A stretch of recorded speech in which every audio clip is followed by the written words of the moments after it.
Former President Benigno, Noynoy Aquino III passed away on Thursday, just 5 years after he stepped down from office, according to a member of the family who asked not to be named pending official announcement. Aquino was 61 years old. He had been largely silent and out of the public eye since the end of his presidency. The former president, a known smoker, was hospitalized at the Capital Medical Center in Quezon City on Thursday.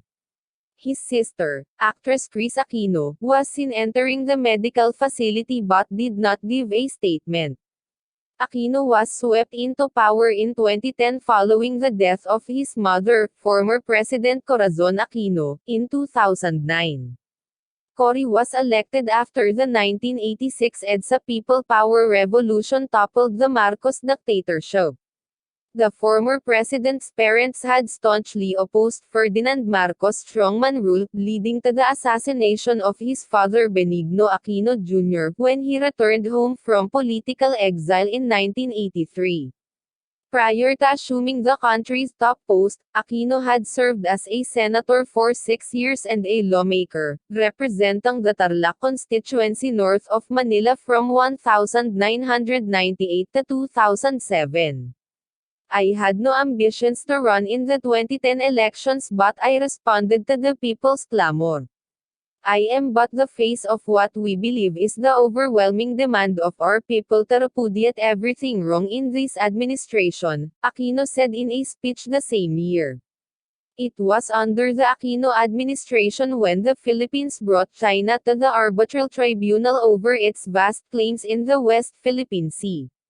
Manila's victory against Beijing was announced in July 2016 after President Rodrigo Duterte had assumed power. Facts on Aquino's legacy as Philippine President.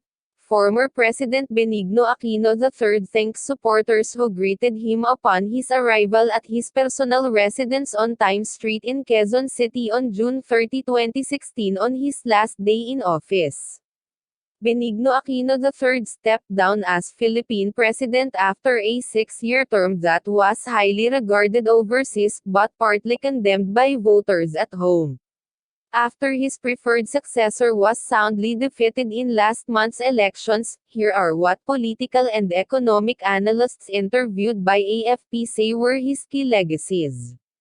Strong, stable economy. Aquino delivered average annual economic growth of just over 6.0%, the highest since the 1970s. The government gained investment grade status as its finances stabilized. However, voters appeared to give him a red card for failing to ease widespread poverty. Fighting corruption. Aquino said his top priority during his 6 years was to tackle corruption that infested all sectors of society, and he had some wins. Government budgeting became more transparent.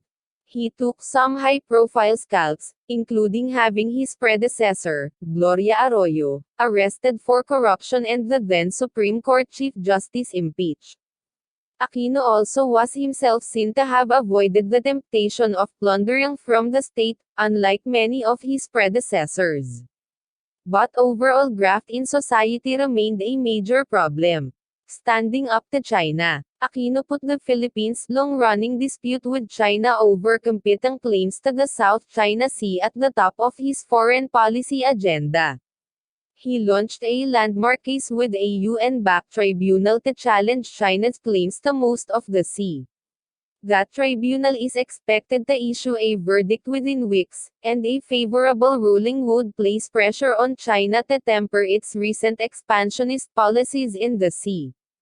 Aquino also dramatically increased military spending, mainly due to the perceived China threat. Closer U.S. ties. The high-risk China confrontation required closer ties with military ally and former colonial ruler the United States. The U.S. and Philippines signed a new defense agreement in 2014. This allowed the U.S. to station troops, aircraft and equipment in the Philippines, angering China. Reproductive health. Defeating years of opposition by the dominant Catholic Church, Aquino pushed through a landmark law mandating the state provide free contraceptives to poor couples and teach sex education in schools. This was widely seen as essential to slowing the Philippines' rapid population growth. Cash transfers to the poor. Aquino expanded a Brazilian-style conditional cash transfer program for the Filipino poor, giving monthly payments to about 20 million people, roughly one-fifth of the population, ensuring children stayed in school and received basic medical care. Critics said economic growth under Aquino did nothing to ease deep poverty, but his aides argued the cash transfer program had slow burn effects that would help in years to come. Education upgrade. Aquino put in place a K-12 program, adding universal kindergarten coverage and 2 years of senior high school, aligning basic education with the rest of the world.